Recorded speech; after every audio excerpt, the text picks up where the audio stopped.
Hello les soleils, je vous retrouve dans ma première vidéo YouTube pour vous présenter mon tarot qui est le Néa Tarot. Ne vous inquiétez pas, j'ai le doigt attaché, j'ai utilisé du coup de l'encre de noyer qui m'attachait entièrement mon pouce. Ce n'est pas grave, on n'y prête pas attention, on se concentre surtout sur le contenu qui est du coup le tarot. Donc quand vous recevez du coup le tarot, en premier lieu vous découvrez du coup un pochon. C'est un pochon donc qui a été fait en France en coton bio végétal, du coup avec en gravure le Néa Tarot avec mon nom, la divination d'Anaïs. Ensuite, dedans, tu découvriras un petit mot, il y a écrit merci. En général, lorsque j'envoie le tarot, je personnalise ce petit papier. J'écris le prénom de la personne ici, qui rappelle bien que le pochon est en coton bio végétal et que le tarot a été imprimé en France avec le label Imprime Vert. Tu reçois ma petite carte de visite avec mon petit logo. Donc voilà, merci pour votre confiance.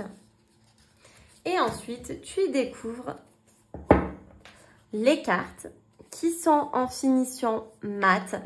Le papier est en 350 grammes. Les cartes sont vraiment de très bonne qualité. Le toucher est tout doux, vraiment. J'aime beaucoup, beaucoup, beaucoup, beaucoup. Donc, c'est un jeu en premier temps que tu découvriras et que tu trouveras peut-être étrange, original, un petit peu jamais vu. C'est normal.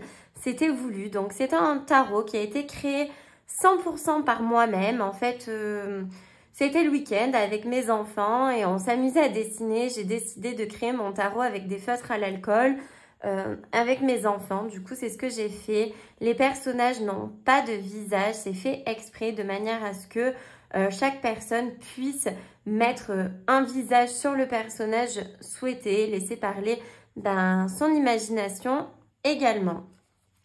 Ensuite, qu'est-ce qu'il y a? Il y a aussi une finition vintage que vous verrez, un effet un petit peu papier vieilli qui a été rajouté.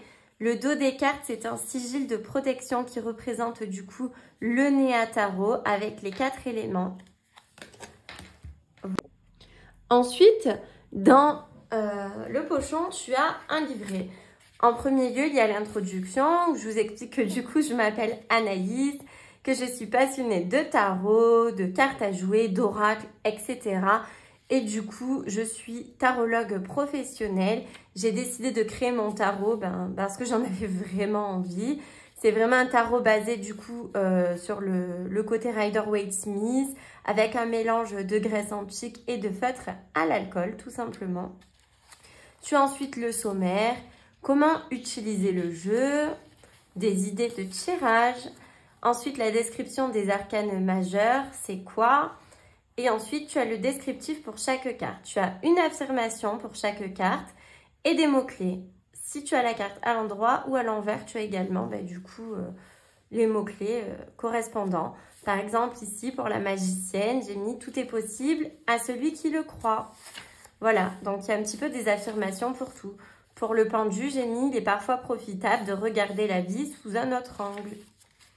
Et donc ça pour toutes les cartes. Ensuite, tu as les arcanes mineurs. Donc, tu as le descriptif, c'est quoi les arcanes mineurs?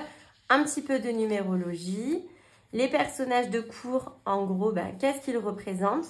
Et ensuite, tu as la suite, chaque suite du coup pour le tarot. Par exemple, ici, suite de coupe qui représente l'élément eau. Donc, la suite de coupe représente l'amour, les relations, les sentiments, l'intuition, l'émotion. Et c'est pareil. Donc, par exemple, l'as de coupe, tu as l'affirmation. Ce n'est pas dans la tête, mais dans le cœur que tout commence. Et ensuite, tu as les mots-clés à l'endroit et à l'envers. Et ça, en fait, pour chacune des suites, pareil. Suite des bâtons, suite des deniers. C'est un livret très simple qui va à l'essentiel et qui va vraiment te permettre d'avoir quelques bases, du coup, pour tirer le tarot. Voilà pour le livret. Et à la fin, il y a les remerciements de toutes les personnes qui ont contribué à faire vivre du coup ce projet. Ce projet a réussi à voir le jour grâce à une campagne participative Ulule. Donc c'est vraiment chouette. J'ai eu énormément de soutien et grâce à ça, le projet a vu le jour. Donc c'est vraiment très très très chouette. Je vais vous montrer en premier lieu les arcanes majeures. Donc ici nous avons le fou, que l'aventure commence. J'ai mis des mots-clés sur chaque livre. En général, dans le Rider-Waite classique, le fou est un personnage qui se met en gros le pied dans le vide et qui débute quelque chose de nouveau qu'il ne connaît pas. Et du coup, j'ai représenté cette montagne par des livres où il y a marqué début, passion, liberté, aventure. Et étant donné qu'on va voyager un petit peu dans la Grèce antique, le personnage est habillé moitié contemporain, moitié Grèce antique, de manière à ce que, en se lançant dans le vide, il se lance du coup dans le monde de la Grèce antique. Voilà un petit peu pour le début. Je ne vais pas vous détailler toutes les cartes, mais c'était un petit peu pour vous donner une approche de l'histoire du coup de mon tarot. Ici, nous avons la magicienne avec la représentation des deniers, des coupes, des bâtons et des épées. J'ai mis également une bougie pour la connexion avec du coup l'univers, parce que le magicien, c'est une personne qui se connecte du coup entre la terre et le ciel. Du coup, c'est un petit peu comme ça que je l'ai représenté aussi, avec une petite boule de voyance. Il y a les baguettes ici avec le signe de l'infini. Enfin voilà, vous retrouverez pas mal de détails que tu pourras retrouver dans un Rider-Waite classique pour vraiment te permettre de travailler à fond sur la symbolique. Ici, nous avons la grande prêtresse. On a gardé le voile, exactement comme dans le Rider classique. La différence, c'est qu'ici, nous avons des colonnes grecques, du coup. L'impératrice, alors j'ai adoré faire ces cartes-là de l'impératrice et de l'empereur, pour moi qui sont amoureux dans la vie. Et du coup, voici un petit aperçu. Et voilà, du coup, on peut les coller ensemble pour montrer que finalement, ils sont quand même liés les deux et qu'ils se complètent vraiment pas mal. Donc, voici l'impératrice, ensuite l'empereur. Et vous voyez, il y a vraiment tout ce qui est représenté, hein. Du coup, le sceptre, le bouclier, ici le bélier, le pape, hop, les amoureux. Ici, j'ai voulu représenter, étant donné que pour moi, c'était un rappel quand même à la Grèce antique, mais qui peut également représenter un petit peu la mythologie grecque également. Du coup, j'ai voulu représenter du coup l'ange habituel sur la carte des amoureux, comme si c'était un petit peu Médusa avec les serpents autour. Voilà. De manière, vu qu'il y en a un des deux souvent dans la carte des amoureux qui doit faire un choix, et en fonction du choix que tu fais, tu peux rester bloqué dans ta vie. C'est un petit peu aussi ça que je voulais représenter sur cette carte. Nous avons ici le chariot avec un spartiate, la carte de la force, l'ermite, la roue de la fortune, la justice, la pendue, j'ai représenté une femme, la mort, j'ai bien aimé sur le fleuve, tout ça. Ça a vraiment une histoire du coup par rapport à la mythologie grecque où les personnes voyageaient du coup sur le fleuve pour se faire juger. Du coup, c'est un petit peu ça que j'ai représenté ici avec le tunnel et la lumière au bout avec l'arbre. La tempérance. Le diable, alors ça c'est un petit peu une particularité de mon tarot. Tu retrouveras deux cartes du diable. L'histoire, c'est que j'ai commencé à dessiner et je postais régulièrement mes cartes sur Instagram. Et les personnes étaient mitigées.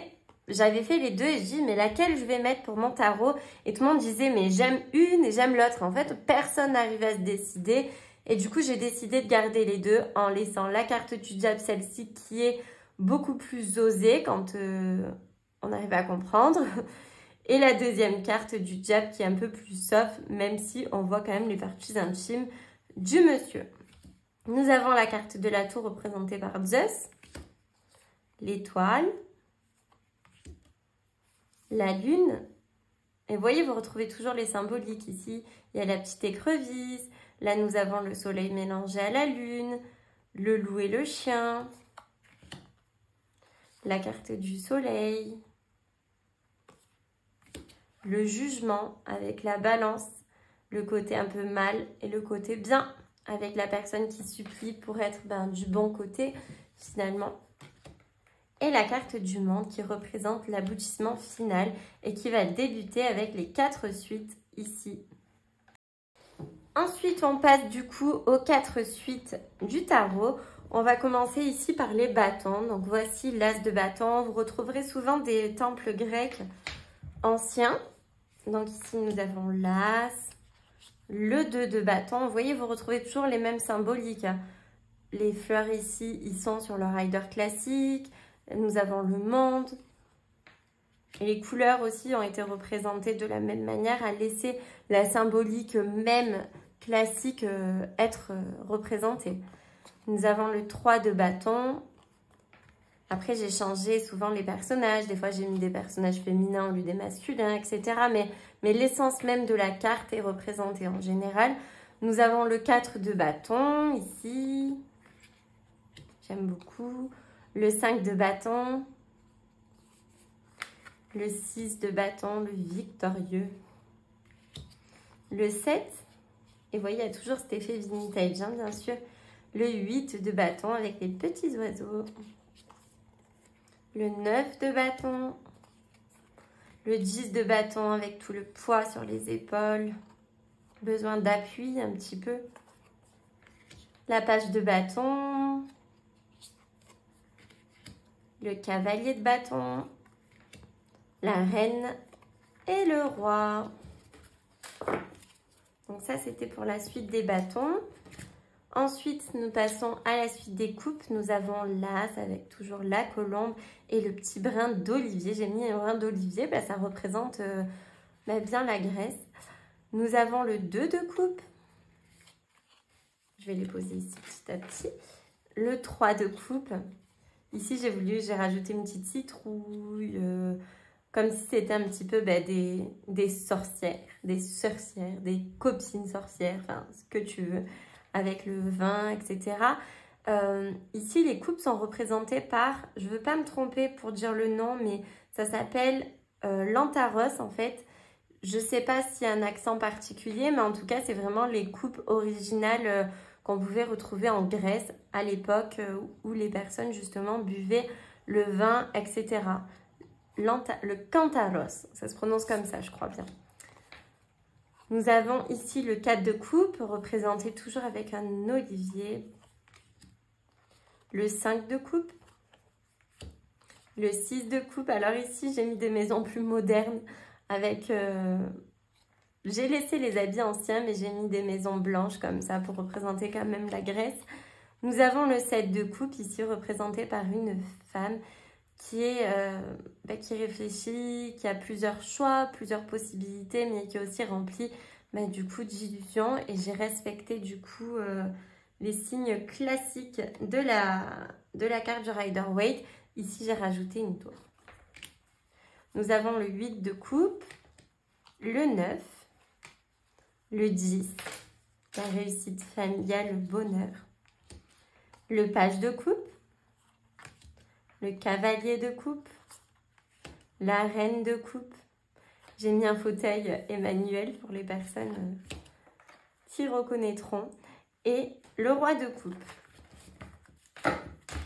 Ensuite, nous avons la suite des épées. Voici l'as, le 2 d'épée, le 3 d'épée, le 4, le 5, le 6, le 7, on dirait un petit peu Achille, j'aime beaucoup, le 8, le 9 d'épée, le 10 d'épée, le page d'épée, le cavalier d'épée, la reine d'épée et le roi. Et ensuite, nous passons ici à la suite des deniers. Pourquoi je l'ai mis à l'envers? Alors, attendez, on va se remettre dans l'ordre ici. Hop, ok, c'est bon. Alors, c'est parti. Nous avons ici donc l'as de denier, le 2 de denier, le 3 de denier, la collaboration, etc. J'ai vraiment laissé le principe de l'église. Le 4 de denier, l'équilibre. Le 5 de denier. le 6 de denier, la générosité bien sûr, le 7 de denier, le 8 de denier, on travaille dur bien sûr, le 9 de denier, je représente avec le raisin pour montrer la réussite quand même financière, l'abondance qui arrive. Le 10 de denier, l'héritage familial, ce que l'on laisse derrière nous. Le page de denier, le cavalier, la reine et le roi. Voilà, donc j'espère que cette petite présentation de mon tarot vous plaira. Pour les personnes intéressées, je vais vous mettre dans la barre de description du coup mon site internet où vous pourrez le commander directement. S'il vous plaît, pensez juste qu'il reste seulement 8 exemplaires et qu'il ne sera plus réimprimé. Donc, ça sera vraiment des pièces uniques. Il y a eu 60 exemplaires, il n'y en aura pas plus. Donc, s'il vous plaît, n'hésitez pas à aller voir s'il en reste un exemplaire pour vous le procurer. Je vous souhaite une excellente journée et je vous dis à bientôt pour une prochaine vidéo.